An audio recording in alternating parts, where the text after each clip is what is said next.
Merci de laisser un message après le bip sonore.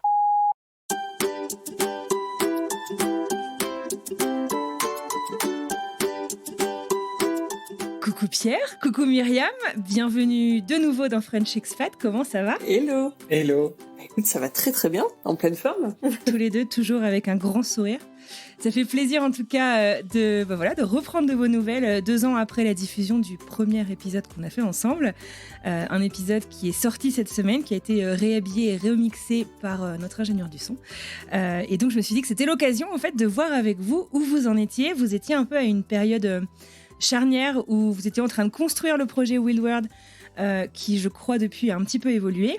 Et donc je voulais prendre un petit peu de vos nouvelles. Alors où en êtes-vous ? Je sais pas trop par où commencer. Alors nous non plus, ça peut être long. Non, mais où est-ce qu'on en est ? Écoute, nous du coup, quand on s'était parlé, Wheelworld, c'était une association qu'on avait construite pour partir en tour du monde en 2019. Et c'est vrai qu'on s'était lancé dans ce projet-là pour justement raconter nos aventures sur les réseaux, donner des conseils à des personnes qui voudraient voyager pour trouver un maximum d'infos, etc. Et on avait fait donc l'Amérique du Sud et l'Océanie, et on s'était retrouvés bloqués par le Covid. C'est ça, vous aviez pas pu toucher au continent africain, c'est ça ? Exactement, Ouais. exactement. Africain et asiatique. Et asiatique. Okay. Ouais, c'était les deux qui nous manquaient sur notre feuille de route initiale. Du coup, pour nous, ça a été une belle opportunité en fait, pour être tout à fait honnête, parce que on s'est vachement posé et on a beaucoup revoyagé sur des distances un petit peu moins longues. Donc, on a beaucoup voyagé en France, un petit peu en Europe dès que ça a été possible. Et en fait, on s'est rendu compte que il y avait encore beaucoup de choses à faire et que ça parlait quand même pas mal aux gens finalement, le fait de voyager proche de chez soi, forcément en période de Covid, mais de manière plus générale, parce que c'est aussi des voyages qui permettent de partir en train, qui permettent de voyager moins cher. Il y a l'impact aussi, écologique, le budget, il y a plein d'autres sujets, quoi. Ouais. Du coup, on a décidé de continuer à développer ce projet-là, et on a créé notre entreprise en mars 2021. Donc, on s'est associé avec Nico, qui est un ami qui est devenu notre photographe. Ah mais oui, je me souviens qu'on le mettait en crédit sur les photos. D'accord. Voilà, c'est ça. Il nous avait déjà accompagnés sur plusieurs voyages, donc on avait la chance d'avoir quelques photos de lui. D'accord. Et on s'est rendu compte que ça marchait bien en fait ce trio, et donc on a décidé de créer notre boîte toujours avec les mêmes objectifs, avec cette idée de partager sur les réseaux, d'aider aussi les entreprises qui le souhaitaient à améliorer leurs services pour les personnes en fauteuil. Et c'est ça qu'on fait maintenant depuis 2 ans. Depuis 2 ans. Eh ben, bravo, un sacré rebond, génial. Merci. Et l'entreprise s'appelle toujours Wheelworld, enfin comme l'association du coup, ou c'est un autre nom ? Ouais, exactement. Et du coup, l'association est en passe de disparaître pour laisser la place 100% à l'entreprise. Au départ, on avait essayé de faire coexister les deux, mais c'est pas évident. L'idée était d'avoir plutôt l'asso qui gérait les gros projets de changement de regard, etc., dont des projets dont on va pouvoir te parler d'ailleurs. Mais finalement, on se rend compte que c'est bien d'avoir un seul centre une seule entité qui soit vraiment notre centre de fonctionnement, quoi. Trop bien. Pierre, je t'entends pas, c'est qui le boss ? On sait très bien qui c'est. Ok, je vais arrêter de parler. Alors, quand on vous a quitté, vous aviez lancé aussi une série YouTube en éclaireur, comme tu le disais, pour pour aller sur les routes de France, qui permettaient en fait de mettre en avant les acteurs, qui permettaient aux PMR de voyager et de les accueillir sur des activités outdoor aussi. Ça en est où ce projet ? Ce projet, alors on a fait moins d'épisodes récemment, mais on continue à en faire en fait à chaque fois qu'on a un voyage. Ah donc il continue, super. Ouais, le projet continue un peu en sous-jacent, on va dire, un petit peu en dessous, en sous-marin du reste de nos activités. En fait, à chaque fois qu'on a l'occasion de rencontrer quelqu'un qui a un personnage assez fort, assez marquant, et qui a une activité qui est un peu différente et qu'on ne pense pas de base accessible pour une personne en fauteuil ou avec un handicap, justement on en fait un épisode et on est allé faire du chien de traîneau dans la forêt de Fontainebleau. La forêt de Fontainebleau, c'est incroyable ça. Mais tout à fait. Faut que j'aille voir cette vidéo, ok. et donc en fait t'es sur un gros kart avec des gros pneus et t'as. Ah oui d'accord, t'as pas de neige, on est d'accord à Fontainebleau. Il y a pas de neige, aucune neige, mais voilà c'est Génial. un gros kart et t'as une dizaine dizaine de chiens tout aussi excités que sur de la neige qui sont devant toi et qui se niaquent les uns les autres. D'accord. Ouais. Et alors, quels sont vos gros projets, donc, du coup, avec votre entreprise? Ou pardon, Myriam, tu voulais rebondir? Non, pas de souci. Je l'espère parler. Non, c'était très bien. Merci. En fait, avec la boîte maintenant, on travaille beaucoup avec des offices de tourisme et des marques qui sont évidemment orientées tourisme. Et en fait, l'idée est de les aider à mettre en avant toutes les initiatives inclusives qui sont disponibles sur leur territoire, et que nous, justement, on aille sur place et on fasse un petit peu un état des lieux de ce qu'il y a. Presque un audit. Exactement. En fait, on fait à la fois nous, on met en avant de manière un peu jolie sur les réseaux, en vidéo, ce qui est possible de faire, et ensuite on fait un audit plutôt pour eux. Et donc là, on leur envoie justement tous nos conseils, nos remarques pour justement améliorer, que ce soit l'hébergement, que ce soit l'activité ou quelques visites, que ce soit pour changer un petit peu, pour faciliter l'accès avec l'installation d'une rampe, l'installation d'une barre d'appui dans une douche, voilà, ce genre de choses le petit bon sens pour justement permettre à ce que tout le monde puisse vraiment en profiter autant que nous. Et dans les gros projets qu'on a eu l'année dernière notamment, en fait, on avait pendant le tour du monde, on avait prévu du coup un défi majeur par continent. Le Kilimanjaro. Et il y en a exactement. C'est Il y en a incroyable. un qui il y en a un qui trottait dans notre tête quand même depuis l'arrêt avec le confinement, et en fait on a mis un an à se replanifier ce petit projet d'ascension du Kilimanjaro. Petit, avec tous les guillemets que tu veux, parce que là... Exactement. Une dizaine de chaque côté. Et en fait, ce projet, du coup, on l'a lancé déjà, il a fallu embarquer Nico dessus, parce qu'il n'était pas du tout prêt à ça au départ. Donc ça, c'était en octobre 2021. C'était une préparation physique, enfin, quand même, j'imagine. On a fait une grosse préparation physique. Et il y a eu des confinements et des cookies à foison pendant 2 ans. Comme tout le monde. Voilà. Et ben en fait, on s'est lancé en février 2022 dans une préparation physique de 5 mois de CrossFit assez intensive, où on est passé de 2 séances par semaine à 4 séances par semaine d'1h30. Et donc là, on est accompagné par 2 coachs géniaux, Enguerrand et Angelo, qui nous ont vraiment accompagnés du début à la fin et qui ont réussi justement à faire en sorte que on travaille tous les 3 de la même manière, que ce soit Nico et Myriam pour améliorer leurs conditions, jambes, bras, etc. Et que moi, j'arrive à justement retravailler une sangle abdominale n'ayant pas les abdos, mais quand même travailler dans le fond des muscles cachés derrière le bidou. Et un peu les bras aussi. Et un peu les bras, beaucoup. Mais ouais, non, du coup, c'était ouf. Et donc, en juillet, on est parti pour cette ascension qui a été une expérience incroyable. Pas du tout l'aventure à laquelle on s'attendait. C'est vrai, pour pourquoi? être complètement honnête. Parce que nous, on s'était vraiment préparé en disant, avec nos techniques, avec l'étude du terrain qu'on avait faite, avec les guides sur place, par téléphone, etc., on s'était dit, on va monter le Kilimanjaro tous les 3, en fait, avec l'appui, évidemment, de toute l'équipe de guides sur place. On a aussi embarqué dans notre équipe, du coup, 3 autres personnes, donc la sœur de Pierre, un ami et un vidéaste qui est venu aussi pour tourner un documentaire. D'accord, qui va pas tarder à sortir, d'ailleurs. Donc finalement, on était 6, plus 15 guides et porteurs qui nous ont accompagnés sur toute l'ascension. Ah ouais, d'accord. Ouais, c'est, après, c'est pas rare, Ouais, c'est pas rare sur le Kili d'avoir des grosses équipes parce qu'en fait, avec l'altitude, etc., c'est quand même, on n'est pas habitué à faire des efforts aussi intenses avec autant de contraintes. C'est combien d'altitude le Kilimanjaro pour avoir une idée? 5895. Vache, ok. C'est le plus haut sommet d'Afrique? Exactement, c'est ça. Et en fait, on avait choisi notamment parce que, tu vois, dans ces hauteurs de sommets-là, c'est pas facile d'avoir des sommets qui demandent pas d'alpinisme et de parties techniques avec des crampons, éventuellement des cascades de gaz, des trucs un peu improbables à faire en fauteuil. Ouais, genre l'Himalaya, ça aurait pas été quoi. Ouais, voilà. Donc ça aurait été un peu chaud et donc nous, on avait très envie de faire de la montagne et de faire un sommet, tu vois, un peu marquant en termes de hauteur et tout, que ce soit une vraie aventure, mais à un moment, on est aussi réaliste et on sait qu'il y a des montagnes qui sont moins faciles à escalader quand on est en fauteuil, quoi. Donc voilà. Mais donc oui, on est partis nombreux et ça a été une aventure de fou et nous qui pensions monter tous les 3 à la force de nos petits bras et de nos petites jambes, on a très vite déchanté et en fait, finalement, ça a été ouf parce que ça a été vraiment une aventure à 20 personnes et pas une aventure à 3. Et c'était encore plus intense de vivre ce truc-là ensemble, quoi. C'était trop bien. Ah, c'est ouf. Vous l'avez monté en combien de temps, là? L'ascension se fait en 1 semaine. Donc, t'as 4 jours d'ascension et avec un jour d'acclimatation à 3700 mètres d'altitude. Et ensuite, t'as 3 jours de descente. Et en fait, ce que disait Myriam, du coup, où l'aventure a un peu changé, c'est que, au bout de 2 heures, la La première étape, en fait, il y a une partie voie un peu goudronnée pour l'ambulance qui permet de récupérer les blessés. Et en fait, nous, on a pris ça au début pendant 2 heures. Et en fait, au bout de 2 heures, on a été un petit peu stoppé. Le guide nous avait parlé d'escaliers. Du coup, nous, on s'attendait à des escaliers classiques qu'on a l'habitude de grimper. Sauf qu'en fait, c'est des escaliers type forêt Inca. Donc, des marches c'est pas comme des ça. escaliers. Ouais, c'est des trucs dans tous les sens, en vrac, la forêt, la jungle qui tombe pas dessus, des marches de 50 cm voire 1 mètre. Et donc, heureusement que les guides et les porteurs étaient là. Parce que du coup, au bout de 2 heures, c'est eux qui ont pris le relais jusqu'à la fin. D'accord, ok. Ça avait déjà été fait, l'ascension du mont Kilimandjaro en duo Handivalide, enfin duo ou Ouais, je sais pas ça comment a on dit déjà pour 20 été personnes. fait. Ça a déjà été fait avec des gens qui sont arrivés. Alors, je suis pas sûre qu'il y ait des gens qui soient arrivés jusqu'au dernier sommet. En fait, t'as 3 sommets sur le Kili. Le premier, c'est Gilman's Point, qui est à 5600 et ouais. quelques.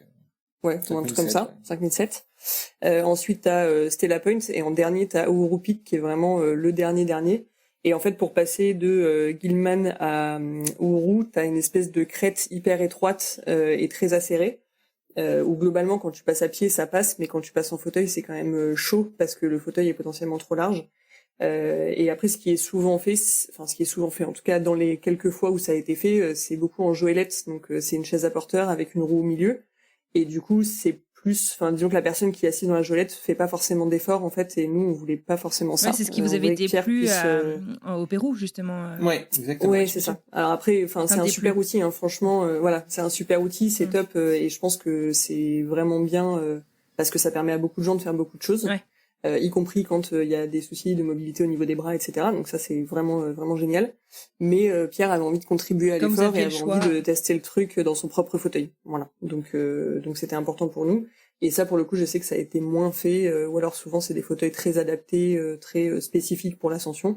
Et donc nous, on a voulu tenter de faire un truc avec quelque chose d'un peu plus habituel, on va dire, plus le fauteuil du quotidien, qui était quand même pas tout à fait le même. Ouais, j'allais dire, faut quand même l'adapter, j'imagine, pour le terrain, parce que tu passes par quoi comme type de terrain, à part cet escalier un peu dingue? Tu passes par, en fait, il y a la première partie est en forêt tropicale jusqu'à 2700. Et donc là, t'es boue, racines dans tous les sens. Et après, quand tu passes entre 2007 3007, c'est la partie un peu charnière où là, en fait, c'est que des caillasses partout avec de la boue. Et en fait, ce qui a rendu très compliqué cette étape, ça a été la plus longue qu'on ait pu faire. Et en fait, c'est tous les 10 mètres, ils ont préparé des rigoles pour faire écouler l'eau, donc qui descend du sommet. Et en fait, ces rigoles, ils les ont préparées avec des cailloux, sauf que les cailloux font déjà 50 cm, donc il faut passer les cailloux, tomber dans la rigole, repasser les cailloux. Et en fait, cette partie-là était très dure pour les porteurs, parce que justement, c'était énormément d'efforts. Le fauteuil faisait 15-20 kilos, et moi, j'en faisais 80, voire peut-être plus. Non. Et donc voilà, donc il fallait qu'ils portent ça à chaque fois. Et donc non, ça n'a pas été une mince affaire. Et ensuite, quand tu arrives sur l'avant-dernière étape, là, c'est plutôt du sable bien tassé, assez dur, mais donc t'es quand même à 4000 mètres d'altitude. C'est l'étape la plus facile, voilà. Sauf que c'est très haut, et donc tu commences à galérer un peu au niveau de la respiration, quoi. Et la dernière, c'est une verticale de halfpipe et en sable. Une verticale de quoi? De halfpipe, comme de snow. Ah oui, d'accord.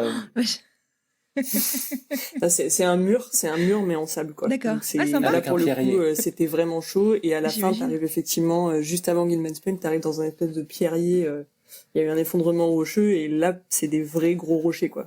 Donc, ça a été chaud.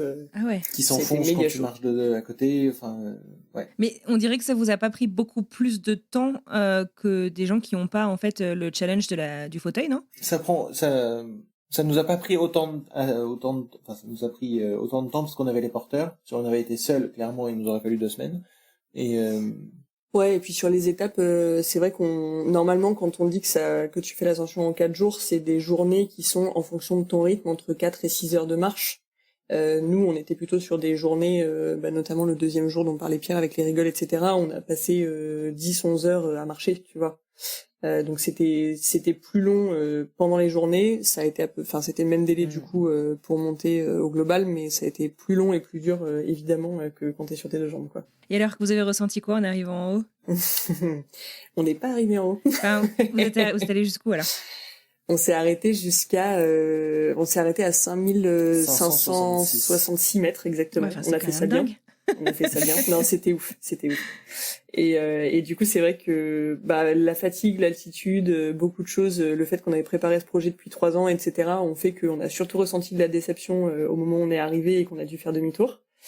Mais aujourd'hui, on en tire quand même surtout beaucoup de fierté et des souvenirs incroyables d'une ascension qui était vraiment mémorable, quoi. Et comment vous avez pris la décision de faire demi-tour alors? La décision, elle a pas été facile à prendre. En fait, on était justement dans le pierrier de Jamaïca à cette altitude-là. Et en fait, pour les porteurs, ça commençait vraiment à devenir compliqué parce que il y avait moins d'espace pour que le fauteuil puisse passer. Du coup, ils ont eu l'idée de vider leur sac, de sangler leur sac entre eux et de me mettre comme un brancard dans le sac. Clairement, j'ai fait 1 mètre, j'ai dit stop parce que ma tête passait à 10 cm des cailloux, du coup sans casque, sans rien. Donc s'il y en a un qui dérape, tout le monde dérape. Donc on a dit stop, je suis retourné dans le fauteuil et ensuite en fait il était midi un peu passé et le guide principal était un peu dans la capacité de savoir combien de temps on allait mettre pour atteindre Gilman's Point, donc le premier sommet. Et en fait si on l'atteignait pas, enfin ne sachant pas ça, la nuit arrivant, les nuages arrivant, on voulait ne surtout pas redescendre ce qu'on avait fait de nuit ou dans les nuages, parce que ça aurait été beaucoup trop dangereux pour tout le monde, et sachant qu'on était début juillet, donc c'est le début de la saison aussi pour les porteurs, et s'ils se font une cheville, c'est une saison qui saute pour eux. Donc on avait pris ça aussi en compte, et même si eux, et c'est là que ça a été quand même assez incroyable, se sont énormément pris au jeu, où au départ on les connaissait peu, et donc nous on était un peu gênés de leur ajouter un poids en plus de devoir m'emmener jusqu'en haut, etc. Et en fait quand on a voulu faire demi-tour, il y avait une vraie déception aussi pour eux, dans le sens où ils avaient vraiment envie C'était votre nous projet emmener commun, jusque quoi. là-haut. Ouais. Exactement. D'accord. Eh ben bravo, c'est incroyable quand même ce que vous avez réalisé. Merci. Enfin, tout ce que vous réalisez, c'était vous ouf. êtes assez incroyable. Là, je voyais sur vos réseaux sociaux, vous revenez juste d'Italie, c'est ça? Ouais, exactement. Du coup, on continue quand même les voyages longue distance de temps en temps. On fait 1 ou 2 gros projets, on va dire, par an, un peu partout dans le monde. Et ensuite, on essaye beaucoup justement de voyager en France et en Europe. Et là, on avait une envie de découvrir l'Italie et d'essayer de découvrir l'Italie en train, parce que c'est pas toujours facile de faire des longs trajets en train quand on est en fauteuil. Donc, on voulait tester le truc et voir si c'était possible. Et ça s'est hyper bien passé. Donc on est parti de Paris, on est arrivé à Milan, ensuite Bologne, Florence, Sienne et remonté à Paris. Donc, une jolie c'était boucle. une super expérience. Ouais, c'était canon. Trop Vraiment, bien. c'était canon. Et du coup, quand tu dis tester le train avec le fauteuil, c'est quoi? C'est avoir accès aux couchettes ou des choses comme ça ou... Alors c'est que des trains de jour qu'on a pris. D'accord. Un choix, c'était un choix? En fait aujourd'hui en Europe les trains de nuit sont inaccessibles. Trop cher, Et, tu veux dire? 99% Non, des cas. inaccessible, pardon. En fauteuil. En fauteuil, c'est Ah ouais? impossible de prendre le train de nuit. Ah mince. Et même malheureusement les récemment rénovés ne sont pas rendus accessibles. Et donc c'est un peu c'est assez fou, on est bien d'accord. Et du coup non, les Paris-Milan c'est 2 jours, donc c'est quand même 7 heures de train. Et donc c'est un petit peu long, mais ça au moins ça permet de pouvoir profiter en Europe. On sait là on va refaire des voyages ensuite en Allemagne, aux Pays-Bas, où on va justement à nouveau voyager en train pour justement montrer que c'est possible, et quelles sont les étapes, quels sont les bons conseils à donner, quelles sont les personnes à contacter pour valider ton assistance, vérifier que tu es bien les bonnes places, notamment dans le train. Donc, voilà, toutes ces petites choses aussi, ça nous permet de communiquer ça, parce que notre communauté est vachement intéressée par ça aussi, et parce que tout le monde n'a pas la chance d'avoir une voiture ou autre, donc qui soit adapté. Donc c'est une très bonne option d'alternative. Cool, pour en savoir. D'accord. Alors du coup, que vous réserve le futur? Quels sont, je sais pas, les gros projets, les gros défis de l'année 2023? J'en sais rien. Enfin, à quoi est-ce que vous aspirez? Alors il y a plusieurs choses. Nous, on a un rêve qu'on a très envie de concrétiser, c'est que, je sais pas si on t'en avait parlé la première fois, mais quand on est parti pour la première fois, quand Pierre est passé en fauteuil, c'était au Canada. Et on avait été assez frustrés de pas pouvoir profiter des grands espaces. On avait beaucoup visité des villes, etc., qu'on avait beaucoup aimé, mais on s'était un peu frustrés sur les activités à faire, etc. D'accord. Et donc ça fait plusieurs années qu'on se dit qu'on a envie d'aller, de retourner au même endroit, donc plutôt région de Québec, et de pouvoir tester pour le coup cette fois-ci vraiment les vibrations du Québec, intenses des parcs nationaux canadiens. Et du coup, ça s'est prévu pour le mois d'octobre. Trop bien, ça va être être très très saison, cool. en plus avec les feuilles. Ouais, ça va être canon. Génial. Ça va être canon. On a Ok. vraiment hâte. Donc ça, c'est en train de se construire. On est en train de finaliser le truc avec différents partenaires, mais D'accord. c'est bien parti en tout cas. Donc ça, c'est top. Ok.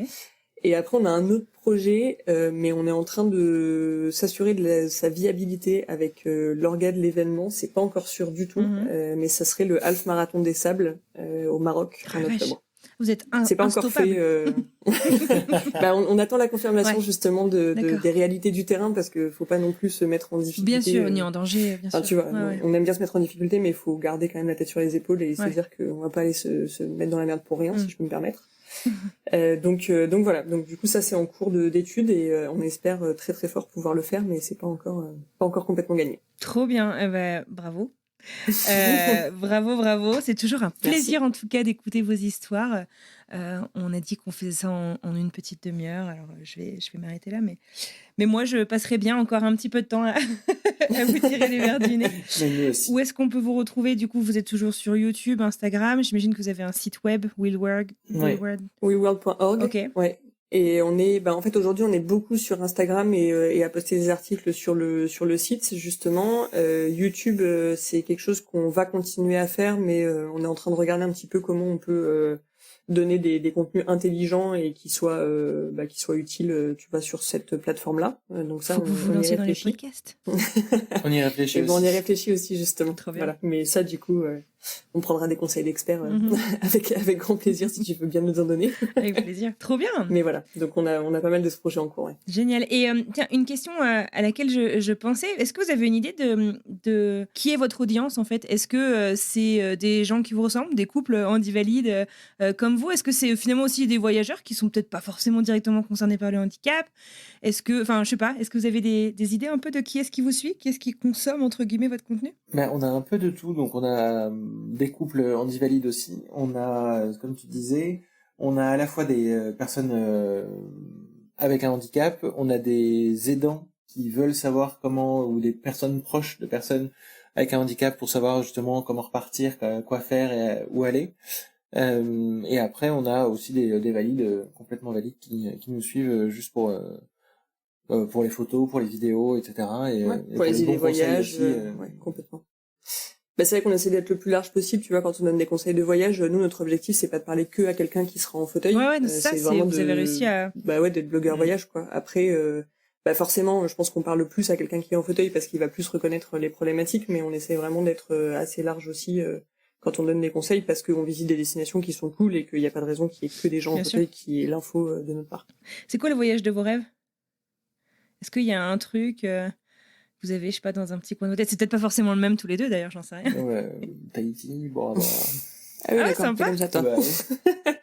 Non, moi j'étais plus sur la destination froide en l'occurrence. Ah oui, donc aux opposés. Norvège, ouais, c'est ça. Mais on peut partir séparément aussi, c'est cool. Hein. Vous voyagez des fois séparément? Non, pas trop. Ça nous arrive assez peu. Non, on aime bien. Comme globalement, on est, tu vois, on bosse ensemble, etc. Donc on voyage beaucoup ensemble, mais c'est aussi pas mal pour le boulot.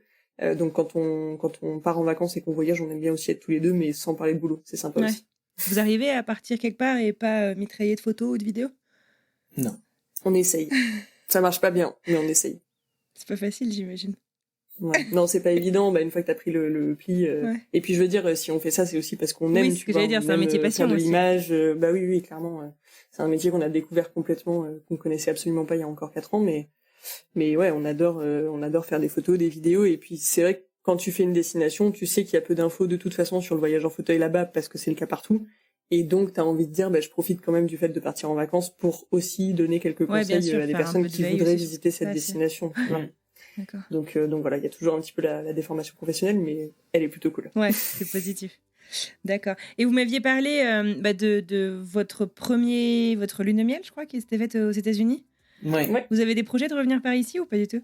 J'avais échangé pas mal avec l'agence de com qui gérait plutôt la partie ouest, Los Angeles et tout ça, et en fait ils avaient pas de budget, du coup on n'allait pas faire ça, mais en soi je pense qu'on aimerait bien y retourner, mais c'est plus accessible ce que vous disiez, c'est que... Mais c'est 100% accessible. Ça l'est beaucoup plus qu'ailleurs en tout cas.